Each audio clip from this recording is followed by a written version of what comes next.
Welcome, everyone. Can you hear me all right? Oh, maybe better than all right? All right.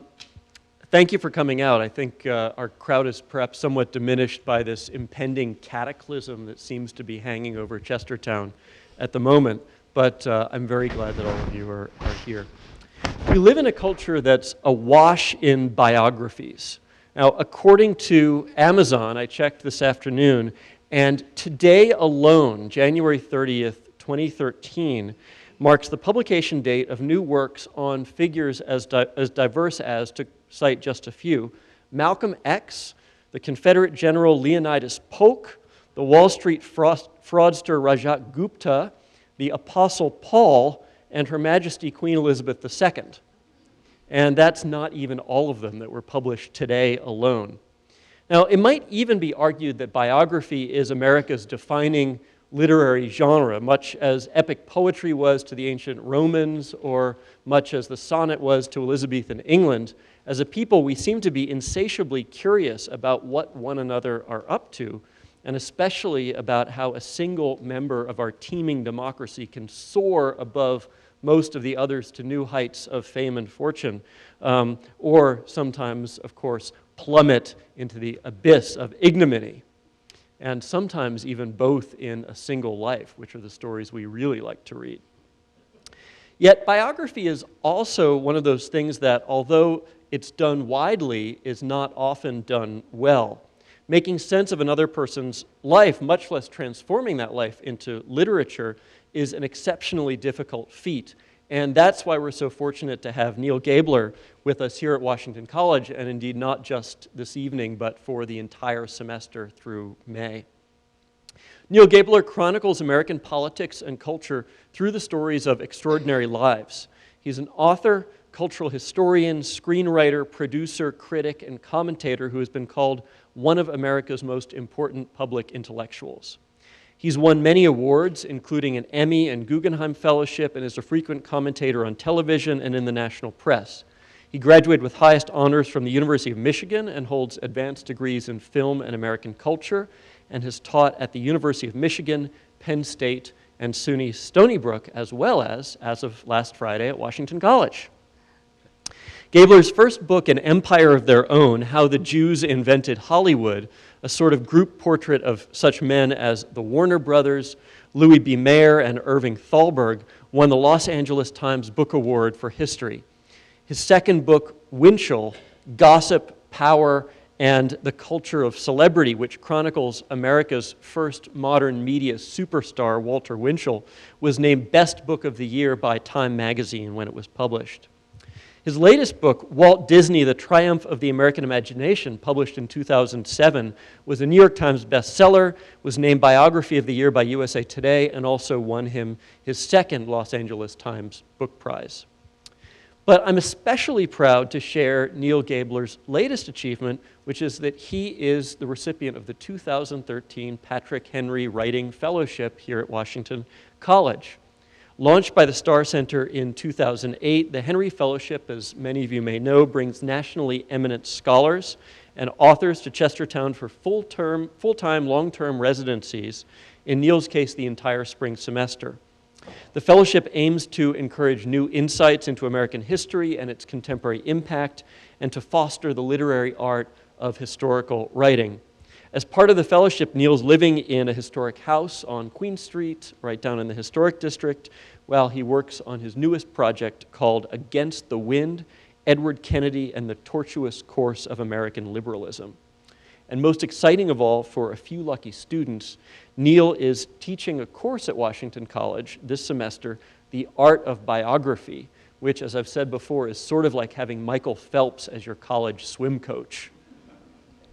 Before welcoming Neal on stage, I'd like to thank the Rose O'Neill Literary House, especially Jean Dubrow, who's here, which co-sponsors the Henry Fellowship, as well as the Department of English and its chair, Kate Moncrief, and the Program in American Studies and its chair, Ken Miller, who's in the back, and also the offices of the Provost and the President for their support. Now, this tonight is the first in a very full semester of Starr Center events. I hope that you've all picked up or will pick up the flyer listing all of them that'll be at the door again if you haven't already done that. So now please join me in welcoming Neal Gabler to Chestertown.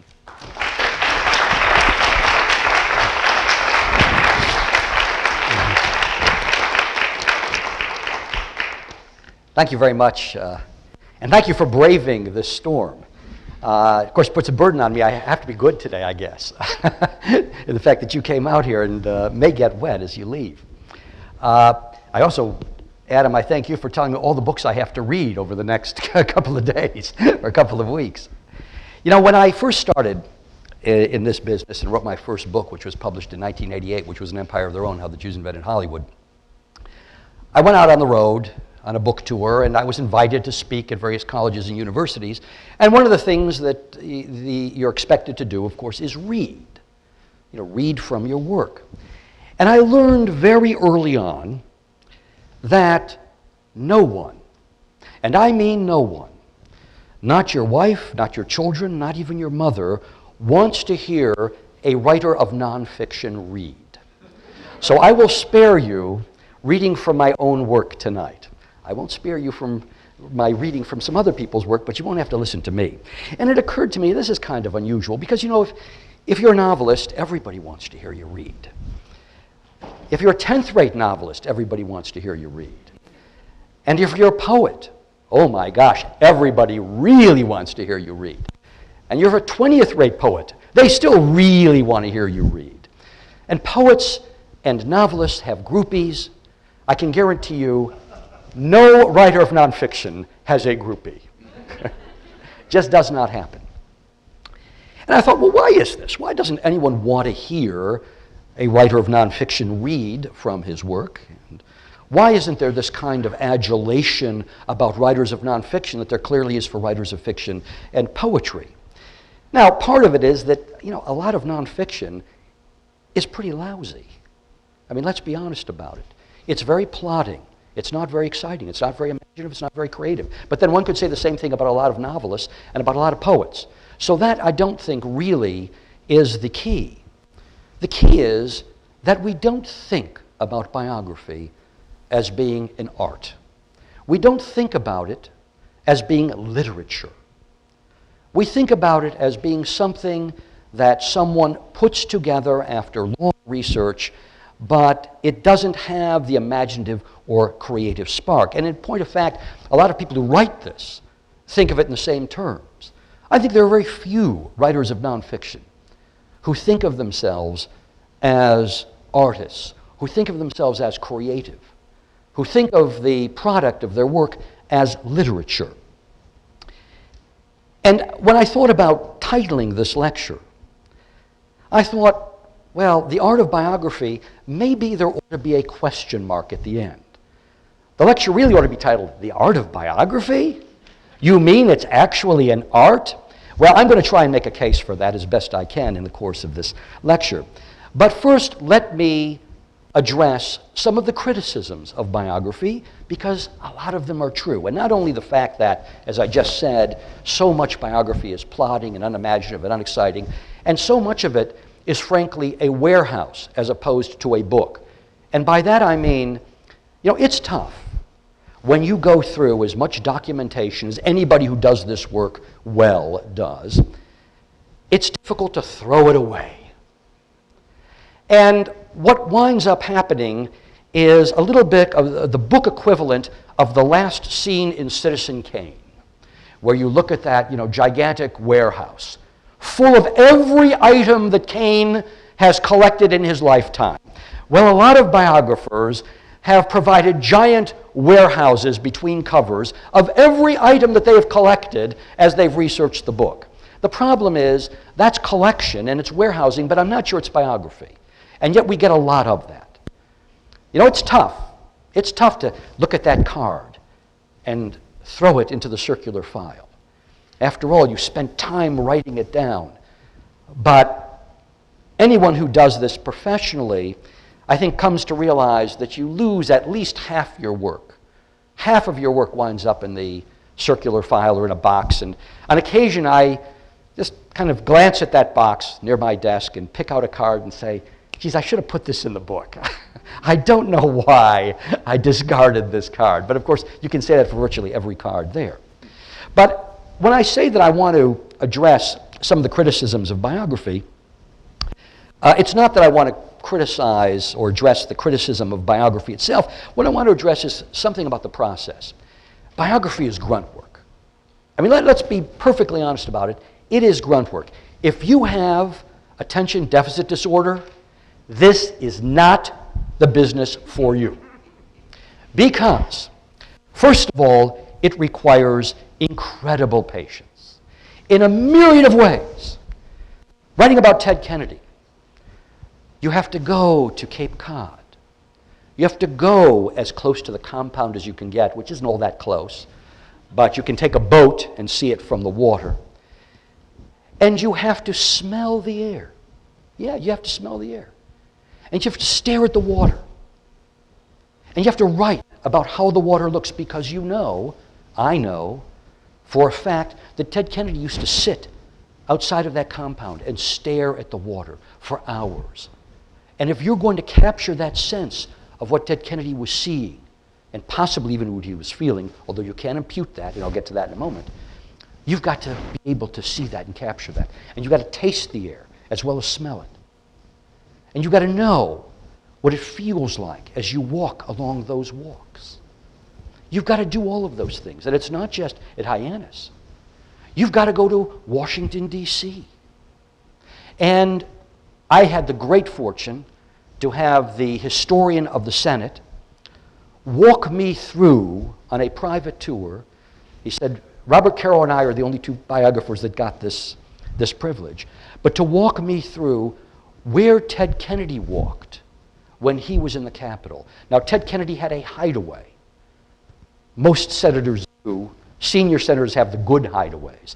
And these are little offices that are right off the Senate floor. And he took me from the Senate floor and Ted Kennedy's desk up to the hideaway so I could feel what it was like when Kennedy went back and forth, walking up that stairway, what he passed as he walked it, how long it took him. And these are the things that you do as a biographer. You walk down his street. He lived in McLean, and then later when he lived at Kalorama Circle in Washington, D.C., just to see what is the house like, what does the street sound like, what was Ted Kennedy listening to? When he drove up to his house, what process did he have to go through? Now you're getting the idea. I don't have to go on.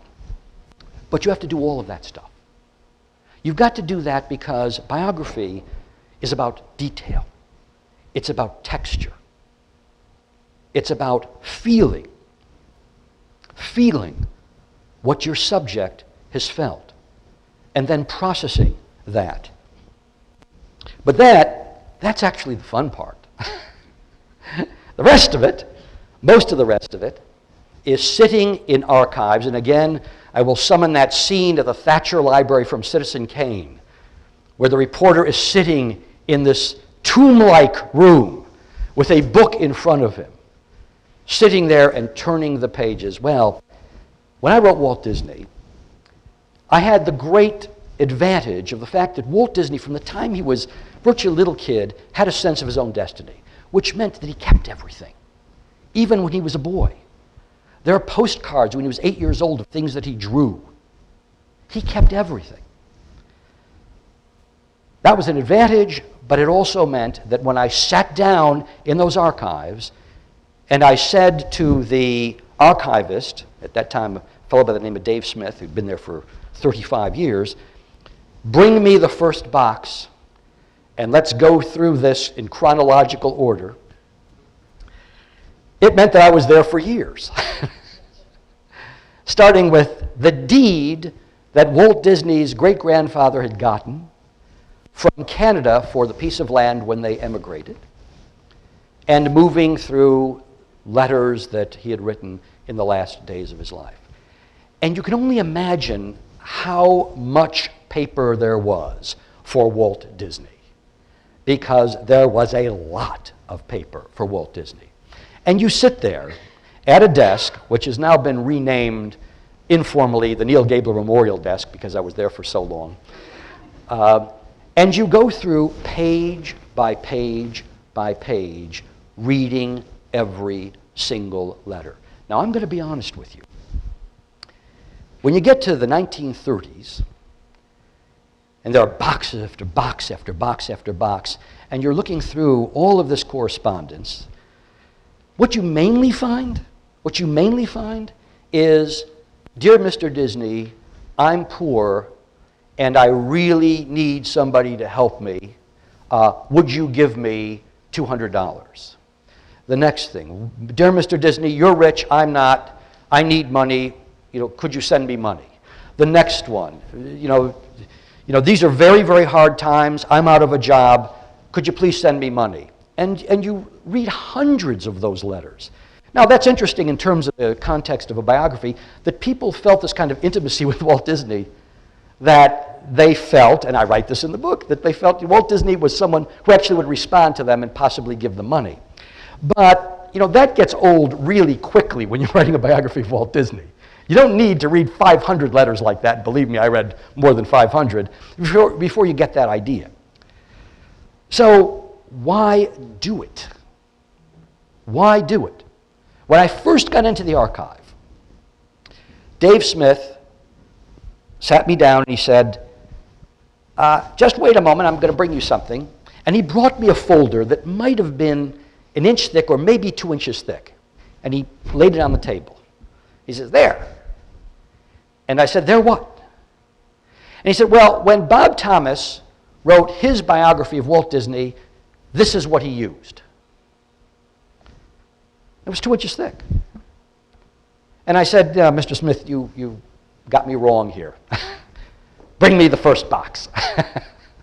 We're going to be here for a while. Let's go all the way through."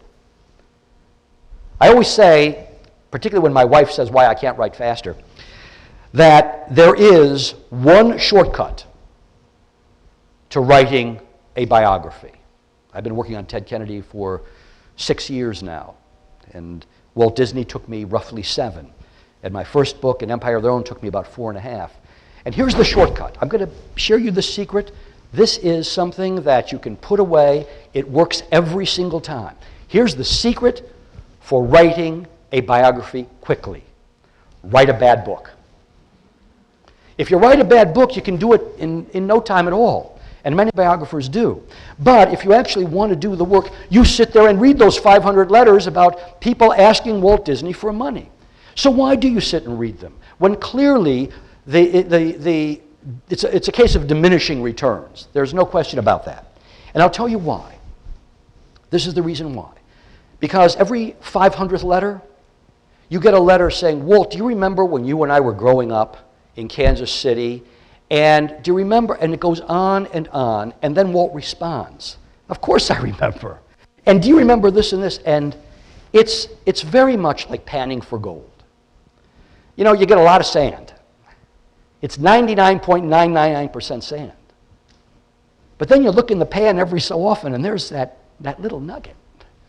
And that nugget tells you all sorts of things about Walt Disney that you can't get anywhere else. Nobody else has published it. Nobody else has written it. And you pluck that nugget out, and you say, "Thank God I went through these 500 letters to find this one." And occasionally you'll find another, and another, and another. And that's the reason you do that. You do it because you find things that you won't find elsewhere. It takes patience. It takes tremendous patience. And it takes being a little crazy on top of it. When I wrote Walter Winchell, I got a call one day, and it was from an auction house. And they had seen somewhere that I was writing a biography of Walter Winchell, and they said, that Walter Winchell's papers have wound up in our auction house, and they're going to be auctioned off piecemeal, because people buy papers for the autographs. And Winchell had quite an autograph collection. He was the preeminent gossip columnist of his day. He was, Adam described him as kind of the first media superstar, and he really was. I think that's an accurate description of him. He was kind of the Oprah Winfrey of his time. He had the most popular newspaper column in the United States.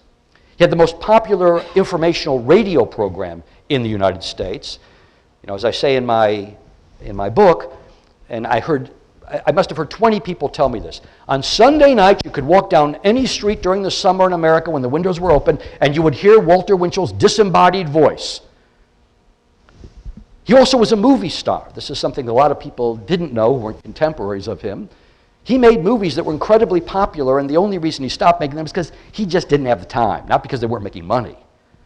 He was the star of movies, starring Walter Winchell, usually playing himself. Bizarre kind of thing. But the auction house called me and said, we've got his papers, and they're going to be auctioned off piecemeal, and we just want to alert you to this. So as time passed, and the papers were being stored in San Francisco, and then they were shipped down to Los Angeles, I got another call, and they said, because of tax reasons, they're going to auction all of the papers in the next 2 weeks. So I said, is there anything I can do about this? And they said, well, there's nothing really you can do about it. But if you come out here, we will give you access to the papers in the preview period. And if you come in when I come in, which is I think 8 o'clock in the morning, said one of the people there, I'll let you in and you can sit here and look at the papers. Well, there was no way that I could possibly get through Walter Winchell's papers, which were file cabinet after file cabinet after file cabinet, in 2 weeks. So what I did was, I took a tape recorder, and I prioritized everything, and I stood there from morning until night, 12 hours, every day for 2 weeks, and read as much of that into the tape recorder as I could, and then went back home and transcribed it. And that's how I got Walter Winchell's papers, which now no one else will ever get, because they are scattered to the wind. And you've got to be crazy to do that, too. So, patience and persistence, absolutely persistence. If you're not persistent, you have to be in another business. Because when you approach people to interview them for your book, and I interview hundreds of people for my books, for each one, their immediate response, at least half the time, I won't say everybody, but about half of them will say no. And that, to me, is perfectly reasonable. Why should they sit down with you and spill what could be secrets or intimacies when they don't know you, they don't know how good you are, they don't know what you're going to do with it? There's no reason they should trust you. Why should they? So what do? Well, what you do is you call them again and again and again. But if you do it over a 3-month period, this generally doesn't work. If you do it over a 6-month period, it generally doesn't work. If you do it over a year period, it generally doesn't work. But if you do it over a 5-year period, I can almost guarantee you that at the end of 5 years, almost everyone says, all right, I will talk to you. I had that experience. Walt Disney's daughter, Diane Disney Miller. Walt Disney had 2 daughters, one adopted, one natural. His adopted daughter had died. His natural daughter, Diane Disney Miller, was still alive. And I would call her on a periodic basis, and she would tell me, on a periodic basis, I will never talk to you. I will not talk to you. 5 years later, she said, all right, come out here and let's talk. And she gave me, I think it was a 6-hour interview, which was, fabulous. She hated the book, and interestingly, she hated the book primarily because of the things she told me, which is another thing that you often find. People realize they've been too candid, more candid than they want. I always warn people. I say, whatever you tell me, you have to make certain that you want it on the page, or you have to tell me that you don't want it on the page. I'm very upfront about this. Never fool anyone. I'm going to give you a series of tips about writing biography, and one of the tips is never fool anyone. Never manipulate anyone. Never cheat anyone. Never do that. Never make the book more of a priority than your own human decency. Because, if you're not a decent human being, you're probably not going to write a good book. I tell my students that, and I absolutely believe that. And if the book is such a priority that you're willing to fool people or manipulate people, in my estimation, you are probably not a very good human being, but you probably aren't going to write a very good book either. So be honest with people. I heard Gay Talese speak once, and Gay Talese said, the great journalist, he said, when people tell me things that I think I shouldn't know, rather than say, holy cow, I've really got something great, I say, do you want to think about that?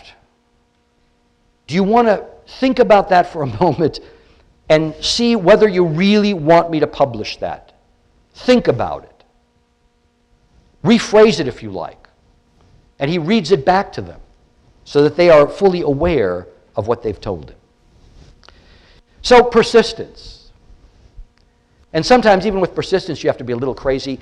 I wanted desperately to interview Irene Mayer Selznick. Now the Mayer and Selznick are two great names that those of you who know movies would know. Louis B. Mayer, Irene Mayer Selznick was his daughter, and David Selznick. Irene Mayer Selznick was David Selznick's first wife. And I had become very friendly with Danny Selznick, her son, who had given me a lot of material for my book, the grandson, obviously, of Louis B. Mayer. And finally, as I neared the end of my book, after, again, these repeated calls to her, Danny called me and he said, I think my mother will talk to you, but you've got to call her. And this is also where the psychological aspect of being a biographer comes in, because you certainly have to be a psychologist. Now, you have to be a psychologist in one sense, psychoanalyzing the person about whom you're writing, but you also have to be a psychologist in terms of talking to the people whom you want to have to speak to you. And I called Irene Mayer Selznick, and she was very brusque. She's a very tough woman. To be Louis B. Mayer's daughter and David Selznick's wife, you can only imagine how tough. I think of the line that Amy Poehler said about Catherine Bigelow. She knows a lot about torture because she was married to James Cameron. Well, Irene Mayer Selznick certainly knew a lot about torture, being married to David Selznick and being Louis B. Mayer's daughter. And she said, I won't talk to you. I don't know what Danny was thinking. I'm not going to talk to you. And that's the end of it. And this is where the psychology popped in. I had interviewed her sister, Edith Mayer Getz. The two sisters had not spoken in 25 years. They absolutely despised one another. So I'm thinking, gosh, I really want Irene Mayer Selznick. And I told her, again, this is not dishonest, I said, it was absolutely truthful. I said, I interviewed your sister. You interviewed my sister? I said, yes. And if you don't talk to me, what she's going to say is going to stand on the record. She said, well, everything she says is a lie. I said, well, how would I know that? Unless you correct the lies. I'll tell you what she told me. But if I don't have you to tell me where the lies are, I then can't go over her transcript and determine what is truthful and what isn't. So let me think about it. And as this played out, she called me about 2 days later and said, come over right now. Well, it turned out I couldn't come over at that moment. I had children and things going on. I said, I can't come over. She says, well, that's too late. You lost your opportunity. And I thought, crap, this really is a tough lady. But she called me about a week later, and she said, I'm going to give you one more chance. If you come over here right now, I'll talk to you. Well, I wasn't about to blow this one. And I jumped on the subway and went over, and we spent an afternoon together, and it was quite interesting as she reviewed her father's life and many of his compatriots. So you have to have that persistence. I'll tell you another thing. You have to be a detective. If you are not a detective, you cannot be a good biographer. It's easier with the internet, and I won't say that it isn't, because when you're working through papers, and you're working through, for example, Ted Kennedy's papers. Now, when you write a biography, a big biography, it is like writing 4 Russian novels. Because in the case of Ted Kennedy, hundreds of people moved through his staff, much less his life. So you are literally, and you're keeping a log as you go through of every person, and with notations about what they did so that you can interview them. And you have to track them down, obviously, to interview them. So that's a process. As I say, that process has been made easier by the internet. But I'll tell you another story that I had, which is my favorite detective story. When I was writing Walter Winchell, when Walter Winchell was a young man, before he became a journalist, he was a vaudeville entertainer. And he formed an act with a woman by the name of Rita Greene. And he and Rita Greene traveled the country as a dancing, singing, joke-telling act. And he eventually married Rita Greene when he was very young, and she was even younger. He, in his own autobiography, talks about the fact that they'd eventually gotten divorced, and that was the end of it. And I got to thinking, nobody ever talks about Rita Greene. Is it possible that Rita Greene is still alive? At that point, she would have been in maybe her mid-80s. And all the people, and I interviewed many, many, many people whose lives had intersected with Walter Winchell's, nobody knew anything about Rita Greene. She had disappeared very, very early from the scene. But I had one piece of information, only one. And I'd gotten it from Walter Winchell's secretary. And how I found her was another story, and I'll just tell it very briefly. I'm looking through Variety one day, and there's an ad on the obituary page saying, "Walter, we miss you," signed Rose. And I'm thinking, my God, this could only be Rose Bigman. Who else would miss a Walter? And it's got to be Walter Winchell. I called Variety and I said, "Is this ad taken out by Rose Bigman?" Now, Rose Bigman had been his secretary since 1935 to his death in 1972. And they said, "Yes, it is." And I said, "Well, could you give me her contact information?" "No, we cannot do that." I said, "Well, would you forward a letter to her from me?" "We can do that." So I sent them a letter, and they forwarded the letter. And 3 years later, I got to meet Rose Bigman through persistence. In any case, Rose Bigman had a number of letters and memorabilia from Walter Winchell, and there was one letter from Rita Greene. And the letter was from Lighthouse Point, Florida, and it was after Walter's death. She was asking the estate for money that she said that Walter had promised her. Well, I thought, I'm going to call Lighthouse Point, Florida. Obviously, I looked up the address. I found the phone number to that address. I called them. Nobody had ever heard of Rita Greene. That time I had a research assistant, and what we did is we worked in concentric circles out from Lighthouse Point, Florida, and worked every nursing home. Every nursing home. Figuring, she's a very old woman. People do not leave Florida. So she's in Florida somewhere, and we're going to find her. We kept on working and working. We got to about a 100-mile radius, and there are a lot of nursing homes in a 100-mile radius of Lighthouse Point, Florida. And finally I said, she's probably dead. So I wrote to the Bureau of Vital Records, and I asked if they had a death certificate on Rita Greene. I got back, "No, we don't have any death certificate on Rita Greene." So now I'm really going crazy. There's no death certificate. We can't find her. What are we going to do? And then it occurred to me, a couple of weeks later, Walter Winchell had always spelled her name a certain way, and on her playbills, which I looked at, her name had always been spelled a certain way, which is Green. But, Greene has another spelling. You can put an E at the end of it.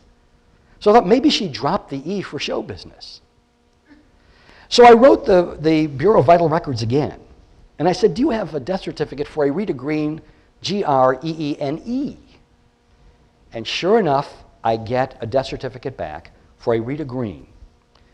And there is a witness who signed the death certificate, and I went to the phone book. In those days, there wasn't the internet. I went to the phone book and found someone with the same last name.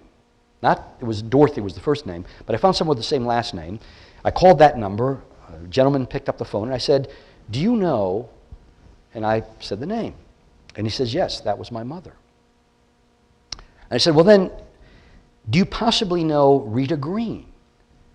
And he said, "Well, Rita was my aunt." And I said, "Do you know anything about her relationship to Walter Winchell?" And he said, "Well, I don't. But I'll tell you that my sister knows a great deal because Rita wrote a manuscript about her relationship with Walter Winchell. It turns out parenthetically that she was trying to blackmail him to get money. But she wrote a manuscript.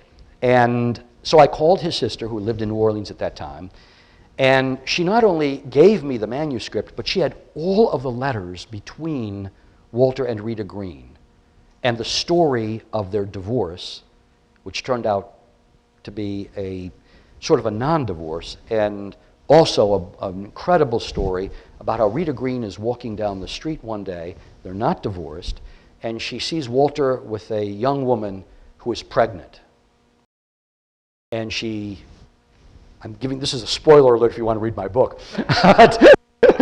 But she approaches Walter and afterwards, and she says, what is this about? He says, oh, it's nothing. It's nothing. You're jumping to conclusions. Well, of course, the conclusion that she jumps to a few months later turns out to be accurate. Walter has impregnated this woman, and he's not divorced yet, so they have a secret divorce on Staten Island, because at this point he's a gossip columnist, and he doesn't want this to be public. And to the best of my knowledge, he never marries the woman with whom he has the child, though they live together as man and wife. The greatest gossip columnist in America lives together, unmarried, as man and wife until she dies, some 40 years later. Anyway, that's detective work. And I did something similar, in fact, with Walt Disney. Walt Disney, if you read Walt Disney biographies, no one's ever found his birth certificate. And they say, well, this is very strange. And then all sorts of weird theories erupt as to why isn't there a birth certificate for Walt Disney? And if you read one biography, that shall go nameless here, it's because Walt Disney was actually the illegitimate son of a Spanish dancer. That's why there is no birth certificate. But it occurred to me that his father, who didn't seem like the kind of guy who would have a relationship with a Spanish dancer, he was a church deacon and was, as I say in my book, was like one of the churchiest guys around. And I got that word from one of Walt's childhood friends. Certainly not the kind of guys I say would walk around with Spanish dancers and fool around with them. He was a church deacon, and he actually built a church in Chicago. And I wondered, might those papers for that church be somewhere? And the church was no longer in existence, but I followed a trail, and it turned out that, yes, there were papers for that church in repository in Canada. And I requested them, and they made copies for me, and I got the copies, and there was a church birth certificate for Walt Disney on the day he was supposed, not a Spanish dancer involved in this at all, and all sorts of other material about the Disney family from that period that confirmed and also challenged some of the stories about Walt Disney. But it was a matter of following that trail, writing a lot of letters, calling a lot of people, and finally getting that. Now, finally, I think that being a biographer is a function of, now you hear a lot of analogies to writing, so I'm going to give you an analogy I bet you've never heard. I mean, you've heard it being analogized to music and to carpentry and to all sorts of things, the analogies I use myself. But I bet you've never heard anybody compare writing a biography to method acting. But now I'm going to do that. Because the process of acting, and I'm not an actor, so I don't know exactly that process, but I'm a biographer, so I know this process, is when you talk about method acting, you're trying to find correspondences in your life to various things that you're going to be, that you can draw upon, the Stanislavski theory. Well, you know something? You do the same exact thing in biography. Because what you've got to do, if you're a halfway decent biographer, is you've got to channel the person about whom you're writing. And when you're with them, as long as most biographers are with their subjects. I wrote a friend of mine the other day, I said, I'm here in Chestertown, and it's just me and Ted, all day long, morning till night. And what you learn to do is you learn to kind of merge with your character. You read so much about him that first of all, you know him better than you know anyone, including not only your own family, of course, but probably better than you know yourself. And you come to inhabit his skin. You've read literally millions of words that he's spoken through interviews and other things. And you come to try and approximate his feelings about things, why he responds the way he does. And it's very, very similar to what an actor has to do when an actor is playing a character, except here we're playing the character on the page. And it's a process that goes on for years and years and years. It's almost the role of a lifetime. And you live it 24 hours a day. It's not as if you put the role aside when you leave the stage, because this stage, you don't leave until the book is finished. And then you take your next role. But having said that, I will say one more thing before I get into art. And that is this. Biography to me is like the marathon running of writing. Because marathons are very interesting. And when I was younger, you would never know what to look at me now, but I used to run marathons. And I thought it was fascinating because in the marathon, the athlete consumes himself. I think it's the only sport that's like that. I mean, we all wear down and we all get tired and everything else. But marathoners have maybe 2 prime races in them, and then they're finished. Because the sport is so grueling that after 2 races at that level, you're not going to be competitive anymore. And in a way, biography functions very similarly. There aren't a whole lot of biographers who keep on going. Caro will have dealt with 2 subjects in his lifetime, Robert Moses and Lyndon Johnson, and he's already talking about there not being another subject after Lyndon Johnson. T. Harry Williams, one of the great biographers in my estimation, who wrote a brilliant National Book Award-winning, Pulitzer Prize-winning biography of Huey Long, better than all the King's Men. You want to get the real Huey Long, you want to see where, and I will say this parenthetically, you want to see where biography is better than so-called art, read T. Harry Williams' Huey Long. And you will also find that if you loved it and you want to see T. Harry Williams' next biography, there isn't one. Because that's it. 1,200 or 1,300 pages, that's it. You burn yourself up. It's all consuming. There's only so many characters you can play for 7 years or 10 years or whatever it is. One of the nice things about biography I keep on telling myself is it's an old man's game, not a young person's game. Show me a young biographer. There are no young biographers. We're all old goats. Now, I think there are a number of reasons for that, but you know, it's an old man's game. You get a little bit of it, and then that's it. Now, having said all of those things, let me address the question at hand, the art of biography, and the question I will answer in this way. There are tremendous differences between biography and fiction. The most glaring one being, obviously, that when you're writing a biography, or history for that matter, you are tethered to fact. When you're writing fiction, you are tethered to nothing but your own imagination. And this can be a tremendous disadvantage. It's a little bit like writing 12-tone music if you're a musician. You have these rules, and you've got to follow them, and you cannot escape them. I mean, you can escape them, but then you're not a very good biographer. My favorite story of this is the story of the rise of Theodore Roosevelt, a Pulitzer Prize-winning biography, by the way, and by Edmund Morris. And if you read the second volume of that, there's a passage, and the passage has Theodore Roosevelt looking out a train window and musing to himself. Now, as a biographer, you always read with a bookmark at the end of the book, always. Because when you read a passage like that, you say, crap, I want Ted Kennedy to look out a window and think about something. It's so writerly. How can I do that? Where did he get this piece of gold? So you go to the back of the book because you say how fortunate it is to know what someone is thinking as he's looking outside a train window. And then when you look at it, Pulitzer Prize-winning biographer, that in and of itself is something, they tell you something. You look at it, and you know what the citation is? The first volume of his biography. In other words, he's citing himself. Now, you can get away with that. Obviously, he did. But you can't get away with it if you have any ethics or any pride, or if you actually think that you're writing, a real biography. So, my point is that you have to write within facts. I don't ever write about somebody thinking something unless they actually are thinking it.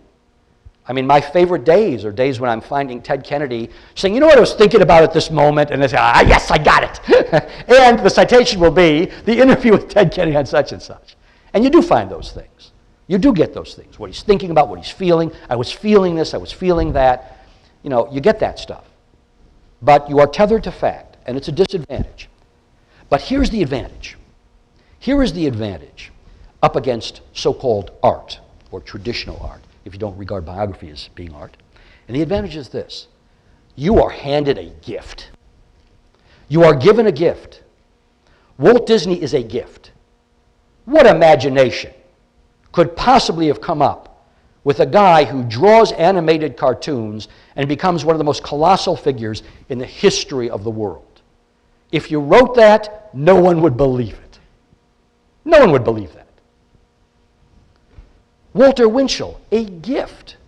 Who would believe that this little Jewish guy, who was really something of a rapscallion, becomes this kind of king, where at the Stork Club, the toniest club in New York, in the Cub Room, the inner sanctum of the toniest club in New York, at table 50, which is the center of the inner sanctum of the toniest club in New York, this guy sits there.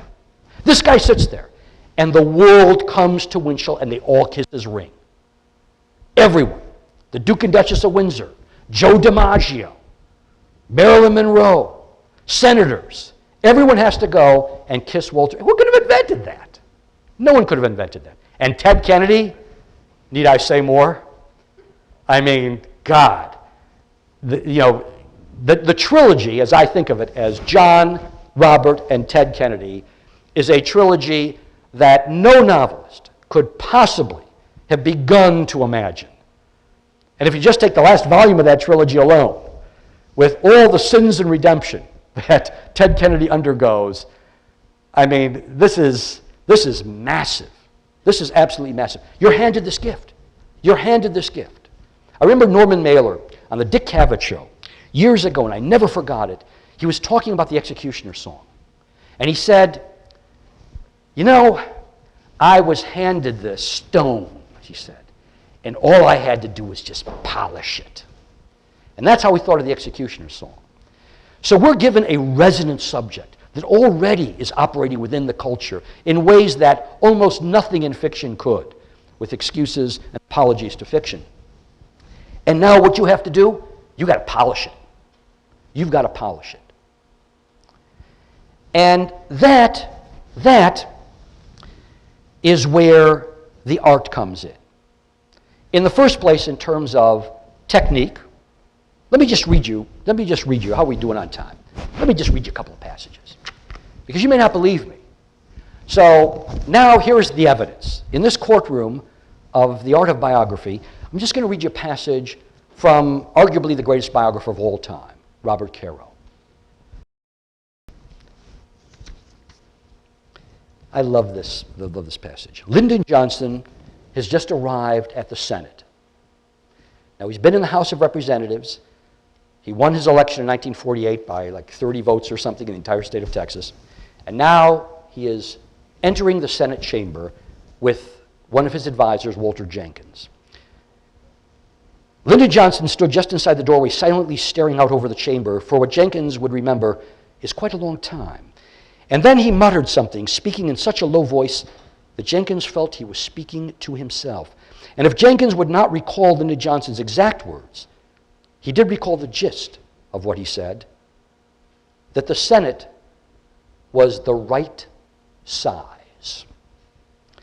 Jenkins felt that he understood what Johnson meant by that, as did Horace Busby, another advisor, to whom Jenkins repeated the words not long thereafter.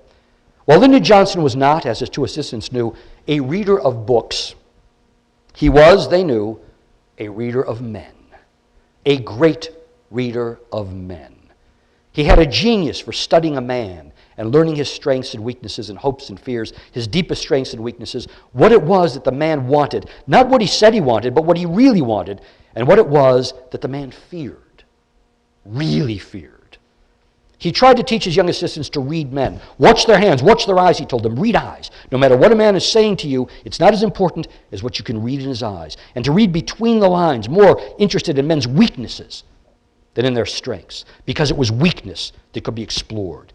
He tried to teach his assistants how to learn a man's weaknesses. The most important thing a man has to tell you is what he's not telling you, he said. The most important thing he has to say is what he's trying not to say. And for that reason, he told them it was important to keep the man talking. The longer he talked, the more likely he was to let slip a hint of that vulnerability he was so anxious to conceal. And that's why he wouldn't let a conversation end, Busby explains.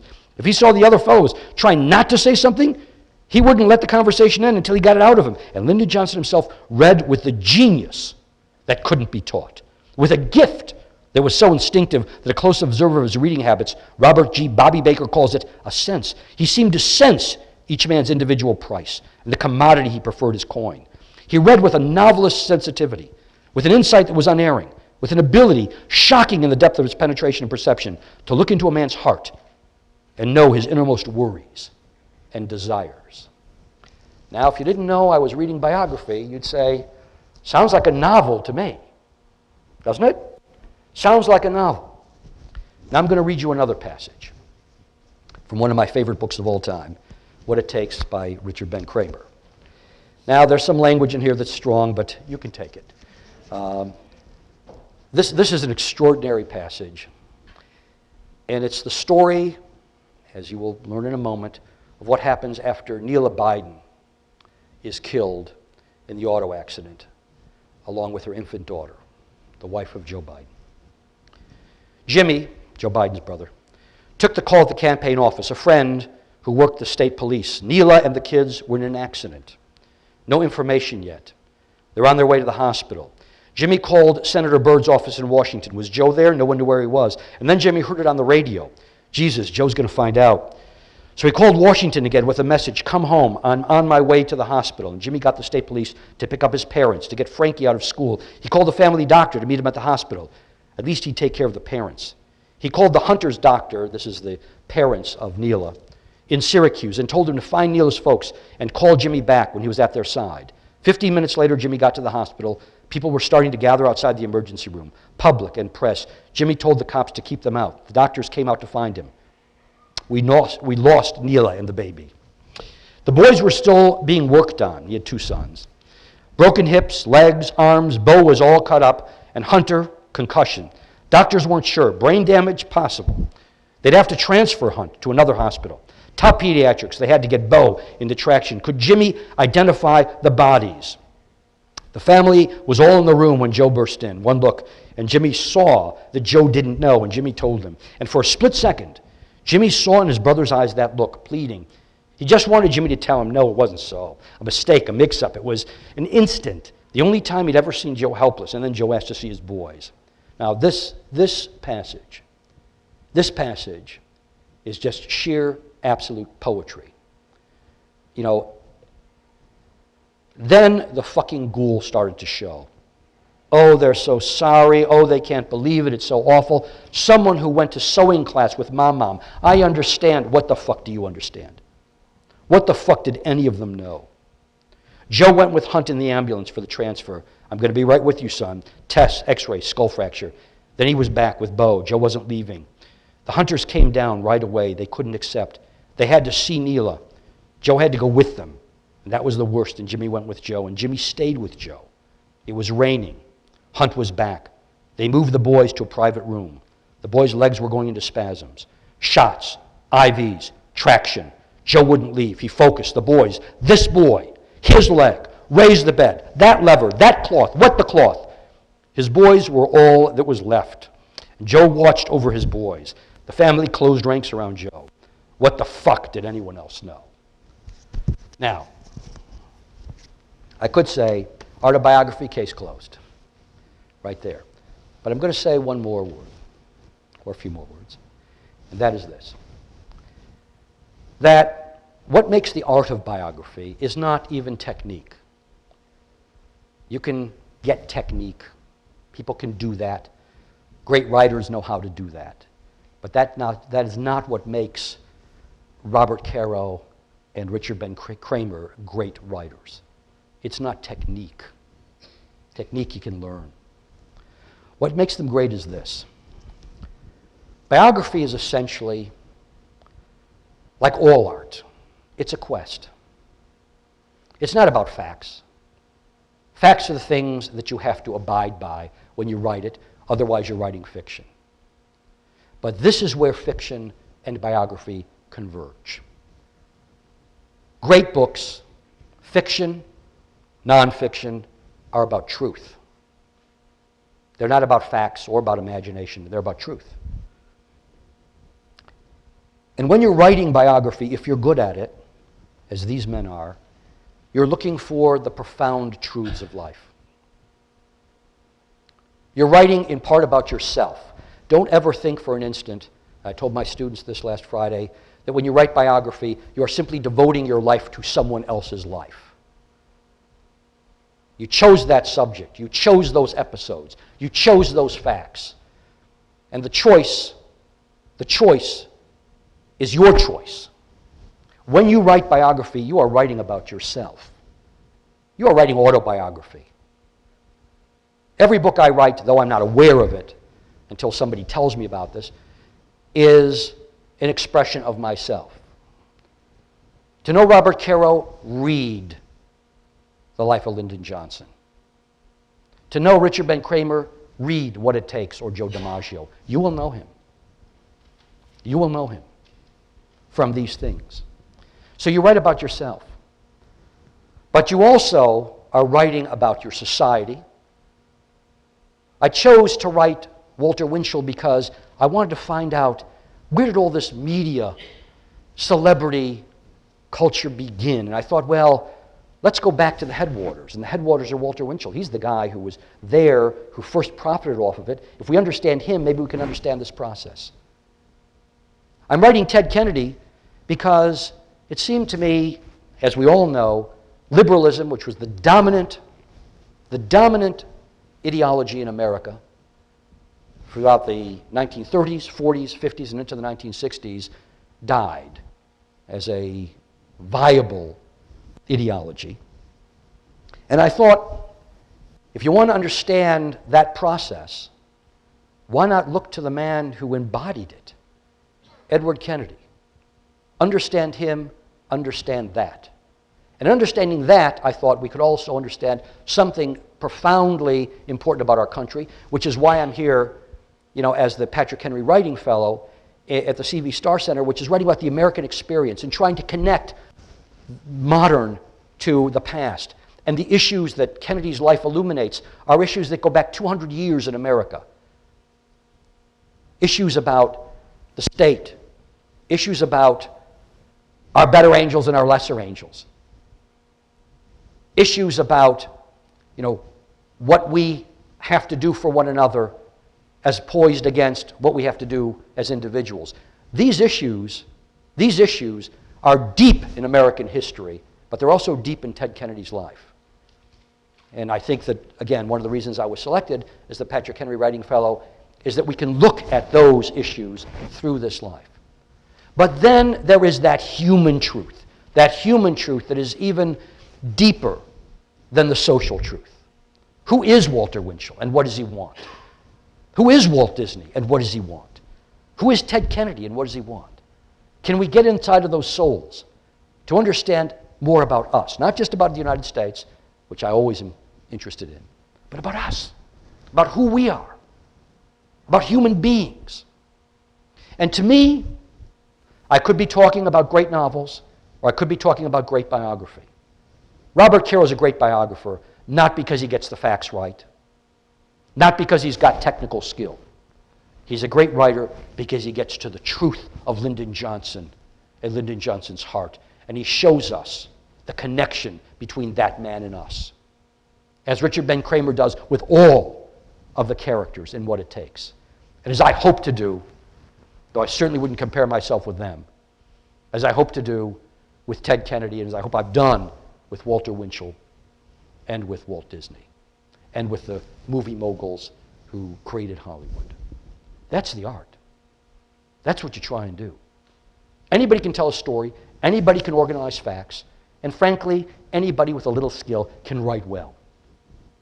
But to find the heart, to find the truth, not anybody can do that. Not anybody can do that. Thank you.